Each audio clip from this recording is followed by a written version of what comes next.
All right, so today I wanted to talk a little bit about wrinkles with you guys. I'm going to talk briefly about why wrinkles are there, where they are in the face, and why they go there, and then also how I carve them. So to start, I just wanted to say, fun fact about wrinkles, wrinkles always move perpendicular to the fibers of muscle.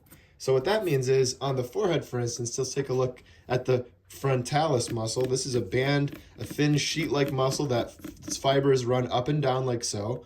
Well, it would make sense then that the wrinkles of the forehead would move perpendicular, the opposite direction, and that's what we see here. Moving down to the eye area, there's a band-like muscle that wraps around the eye, responsible for opening and closing of the eye, for squinting, all that.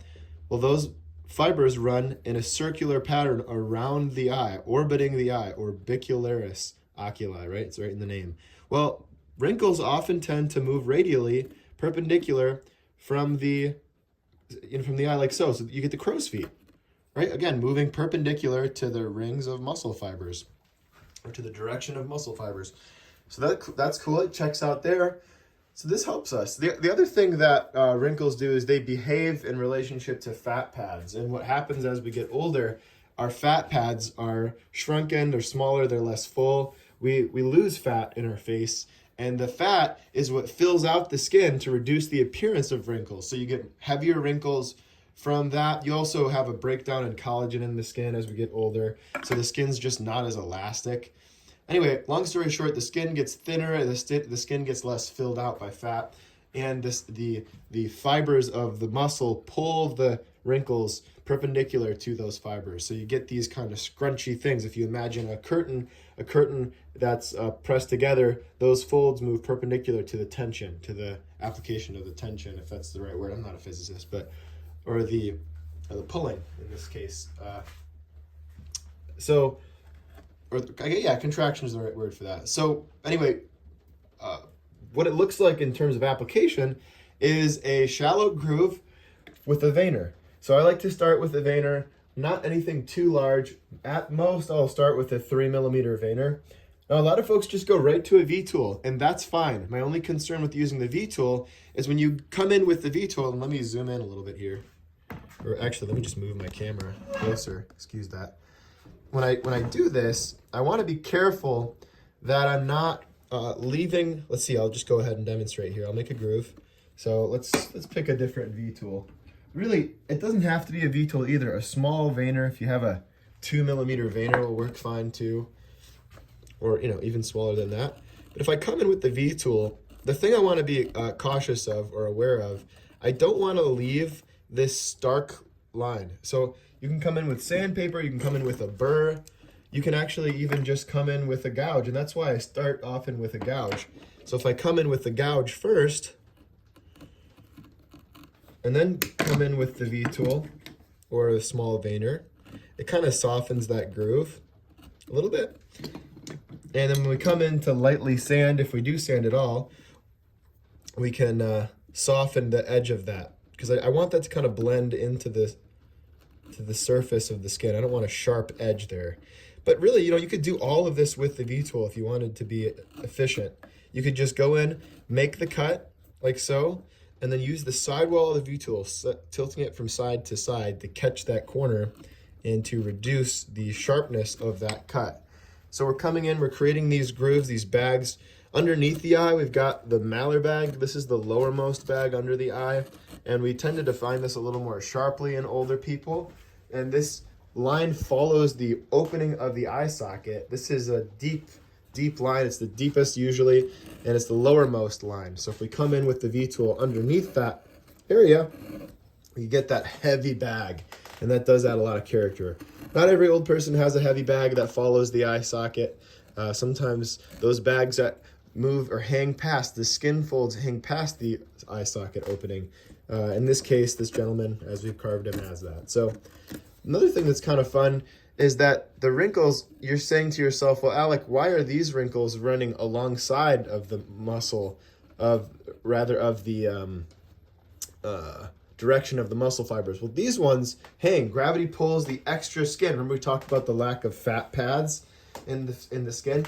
Sometimes you'll see wrinkles form as a result of skin bunching up, right? You've got less skin to fill out, and you've got very thin skin around the eyes. So that's part of the reason, and you anatomists or you medical people can explain it. Maybe there are other reasons that I'm not aware of. But that said, we're still able to create radial lines or lines that move in the opposite direction of these ones that we created, the malar bags underneath the eye. So I like to do that, you know, if I'm carving an older person, I'll add wrinkles underneath the eye like so. Okay, so it moves in the opposite direction. You can still overlap. People think once you've created one, that's it. No. So vary the size of your V-tool. So the practical truth is that not every wrinkle and groove is going to be the same size. So if you use the same tool, to me it just looks a little hacky. So I'll take, this is a 1mm veiner, a really tiny veiner.